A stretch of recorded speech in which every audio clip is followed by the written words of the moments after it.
Bem-vindos ao Grupo Marcos, eu sou Carlos Luiz, você está no programa Nova Geração 141.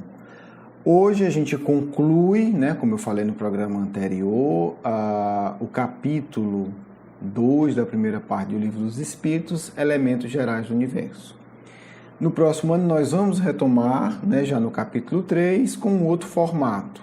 A gente vai continuar a discussão, mas sem ir de questão a questão por conta do tempo, por conta de uma série de coisas.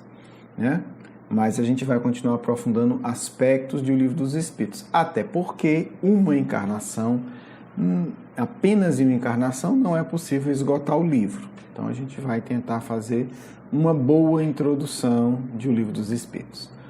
Hoje, em particular, já adotando um pouco do método que a gente vai usar no próximo ano, eu vou escolher uma questão para finalizar esse estudo. É a questão 33.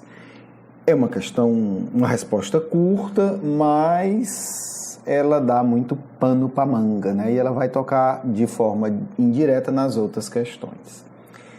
Bem, olha que Kardec pergunta aos espíritos, no âmbito dessa discussão da origem do universo, dos elementos principais, dos elementos centrais.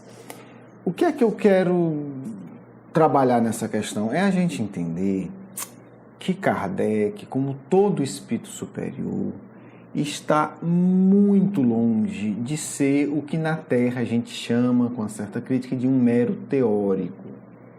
Mesmo aqui em questões que a gente está falando do universo, para um espírito lúcido, sempre há conexões com a realidade prática.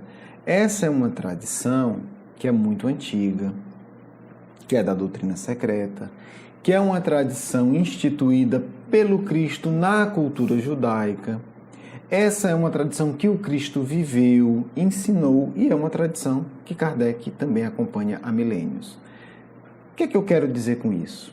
Para os espíritos verdadeiramente sábios, toda teoria, por mais ampla, por mais bela, por mais grandiosa que seja, ela tem aplicações no dia a dia. Você não vai encontrar um espírito realmente evoluído que vai passar o dia discutindo a teoria de qualquer área do saber e aí, não, acabou a aula, agora eu vou para casa, então a realidade é outra. Isso é típico de espírito atrasado, que está começando a entender alguma coisa. Quem realmente entende, seja qualquer teoria, de qualquer área, ele vai conseguir ver aplicações objetivas, práticas e concretas dessa teoria. Vou dar um exemplo aqui, porque Kardec está discutindo a formação do universo, a constituição central do universo. E aqui a gente vai ficar fácil a gente mostrar essa relação que Kardec nos ensina. Questão 33. A matéria elementar, lembrando, semana passada a gente conversou sobre a formação do universo, que tinha duas coisas básicas: matéria primitiva ou energia, tanto faz, e o espírito, entendido como princípio espiritual, que pode estar no mineral, no vegetal, no animal, no ser humano e nos anjos. Duas coisas.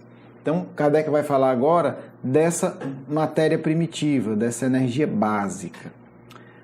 A mesma matéria elementar é suscetível de passar por todas as modificações e adquirir todas as propriedades? Se você não é Kardec, eu não leio essa questão, você vai dizer assim, mas isso tem alguma coisa a ver com a vida prática? Está viajando. Isso é uma questão teórica, filosofia. Os espíritos responderão sim. E é isso que deveis entender quando nós dizemos que tudo está em tudo. Ponto. Vamos para a questão seguinte. Você não entendeu o que é que isso tem a ver com coisa prática, Mas Kardec entendeu.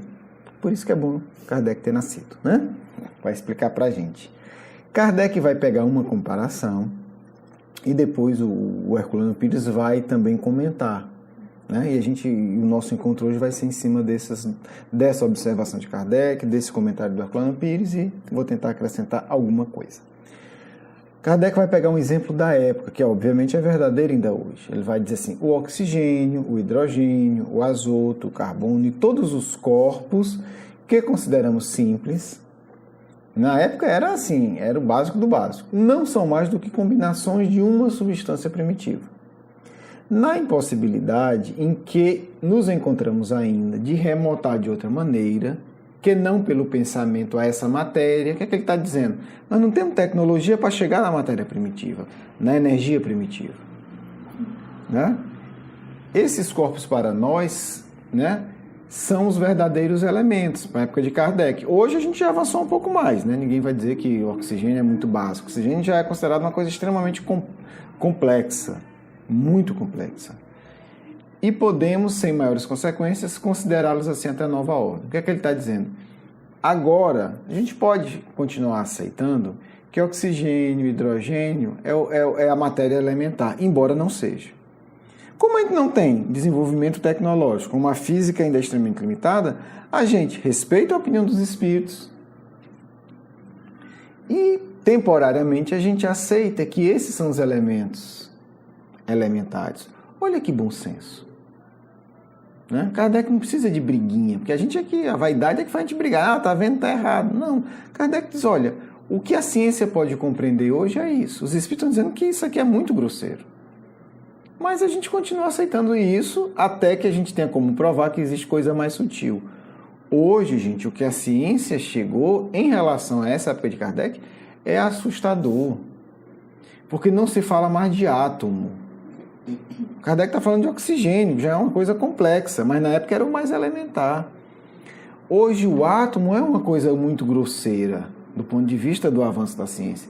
Você já tem a partícula da partícula que compõe o átomo. Né? Você já está questionando aí coisas assim extremamente sutis. Quem sabe um dia a gente entra nisso. Mas o comentário do Herculano é extremamente didático, porque aí ele vai ainda trazer para uma coisa mais prática, né? Vai explicar fenômenos muito práticos a gente. Como, por exemplo, fenômenos do magnetismo. Por que é que o Cristo... E Kardec vai fazer isso também, gente. É porque a gente está sempre... né? Kardec vai lá no livro A Gênese aplicar isso.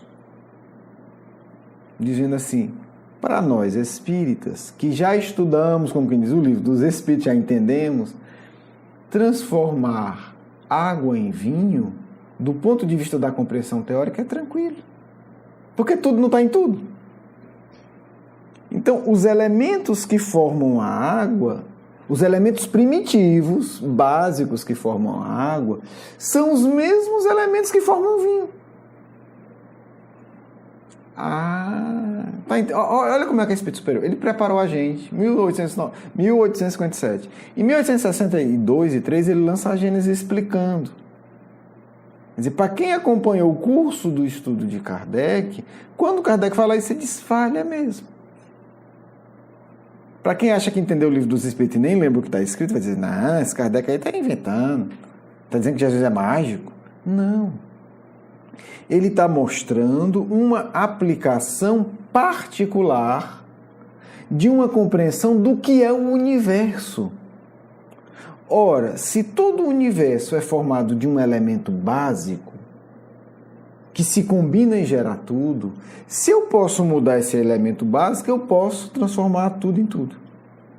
Porque tudo está em tudo. Questão 33 do Livro dos Espíritos. Então, fazer essa ponte é que é a grandeza de Kardec. Senão você fica com o milagre de Jesus e com a teoria do universo, que parece que não tem nada a ver. Então, aí a grandeza do intelecto de Kardec.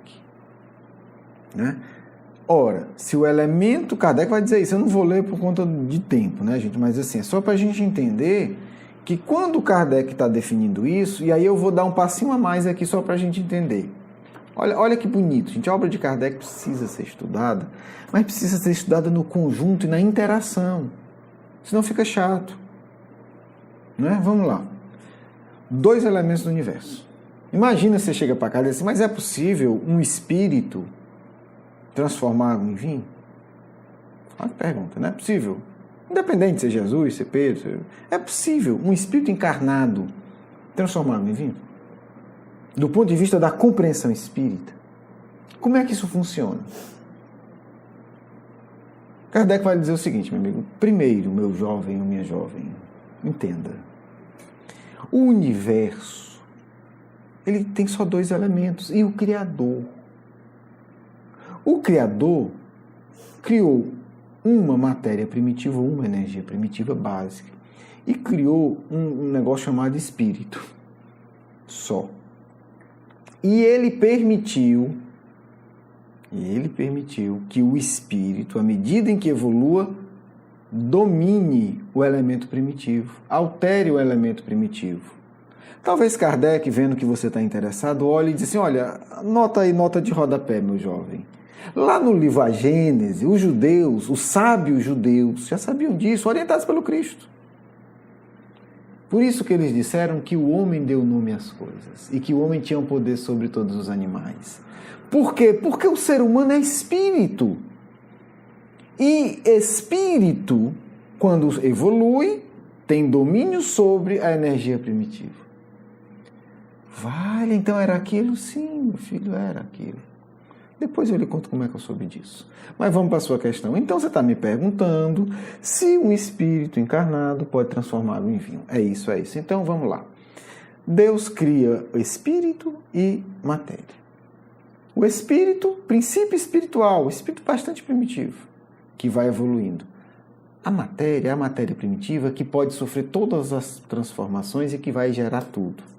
E ele dá poder a esse princípio de influenciar e de alterar toda a matéria. Então, se você tem um copo d'água, você vai dizer que você tem H2O? Tudo bem, normal, posso entender isso. Mas antes de você ter H2O, você tem uma matéria primitiva que formou moléculas que se compuseram em H2O. Se você pode alterar essa matéria primitiva, você pode alterá-la em outras coisas. Você pode transformar, inclusive, em vinho. Então, do ponto de vista da compreensão universal do Espiritismo, não é impossível um espírito que tenha já uma evolução com poder de alterar a matéria primitiva, ele transformar o que ele quiser em qualquer coisa. E digo mais, não é só Jesus, qualquer magnetizador poderoso pode fazer isso. E a história está repleta de grandes magnetizadores que podem pegar água e transformar em perfume, em vinho, em aplicar sabor na água. Eles estão usando a mesma técnica com o poder que é proporcional ao seu poder espiritual, à sua evolução espiritual, à sua situação evolutiva real. Então, amigos e amigas, quando Kardec falar alguma coisa, se você não entendeu, se você achou muito abstrato, desconfie. Ele está lhe preparando para entender coisas muito práticas e concretas. Da mesma forma, você pode alterar a água do seu corpo. E você altera. Se você tirar a água da célula de pessoas diferentes, são águas diferentes. E aí agora nós nos achamos muito inteligentes, mas graças a Deus a gente descobriu o que se chama de doença psicossomática. O espírito, por meio do pensamento, atua na matéria primitiva do corpo, adulterando-a e criando doença. Ou curando-a. Por isso, aquele mesmo espírito que você já ouviu falar nesse programa, que se chama Jesus de Nazaré, curava. Ele alterava a base da matéria primitiva, transformando a água, as células, todos os mecanismos do corpo e o curava. Instantaneamente, quando ele queria, até lepra. Foi um prazer conversar com vocês. Encerramos aqui este ano, tá certo? Desculpe se eu corri, mas é importante entender que tem um ditado bem antigo.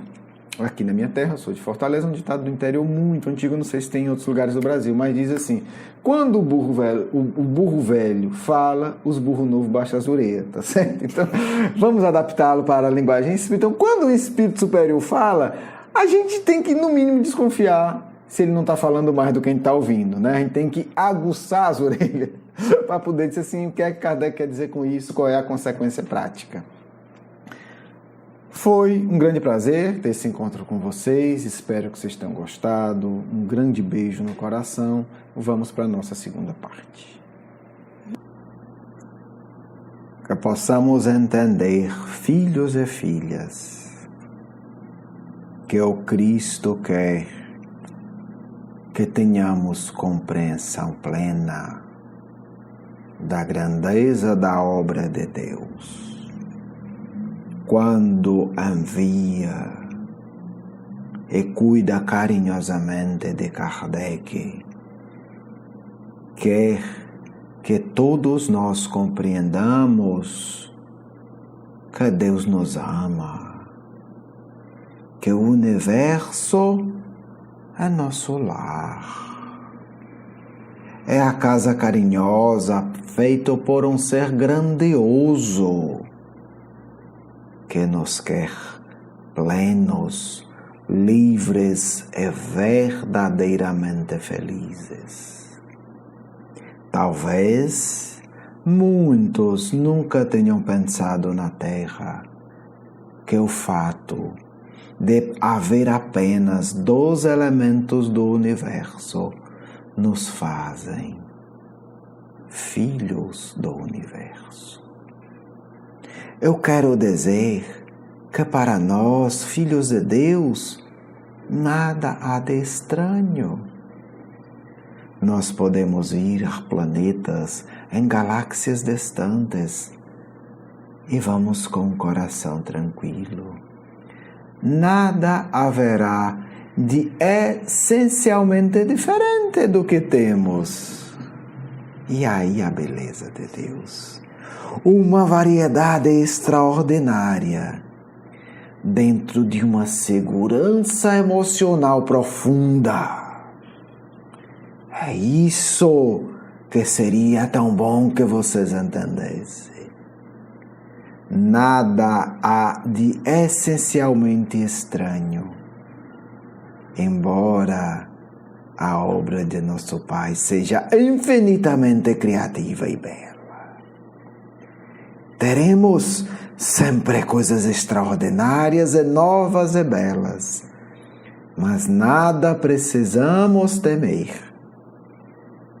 porque tudo é feito da mesma matéria e tudo é cuidado por seres como nós, e todos são igualmente amados pelo mesmo Pai.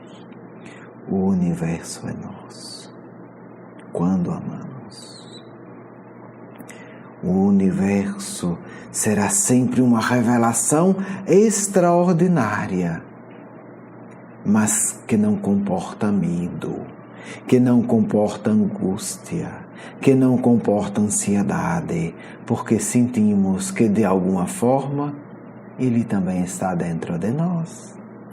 E que nossa mente, amparada por Deus, poderá criar sempre circunstâncias de amor, para conforto e carinho nosso. Eis a lição que podemos extrair destas palavras do Cristo, que Ele irá preparar moradas esplendorosas, porque nosso Mestre sabe de tudo isso e sabe que nós não estamos confinados à terra, mas que Ele hoje já prepara uma morada esplendorosa que poderemos alcançar em poucos séculos ou que iremos alcançar em milênios. Mas caridosamente Ele já cuida dela, para que os primeiros que cheguem a encontrem maravilhosa e a ajude a preparar para os retardatários da revolta. Filhos, compreender o amor de Deus é a vontade do Cristo. Por isso trabalhamos com tanta alegria com vocês, para que vocês entendam. Nunca nada vos faltará, porque todo o universo foi feito pensando com amor em vosso conforto e vossa felicidade plena. Por isso, o pensamento amor de Deus criou milhões de circunstâncias para que vocês, com as próprias mãos, construam a felicidade eterna. Muita paz do amigo espiritual de sempre. Quero agradecer o seu carinho, a sua atenção, e para conhecer mais do nosso curso Educação Espírita, um convite à juventude, do nosso programa Nova Geração e os nossos livros, por favor, visite o nosso blog grupomarcos.com.br. Você é muito bem-vindo. Um grande abraço.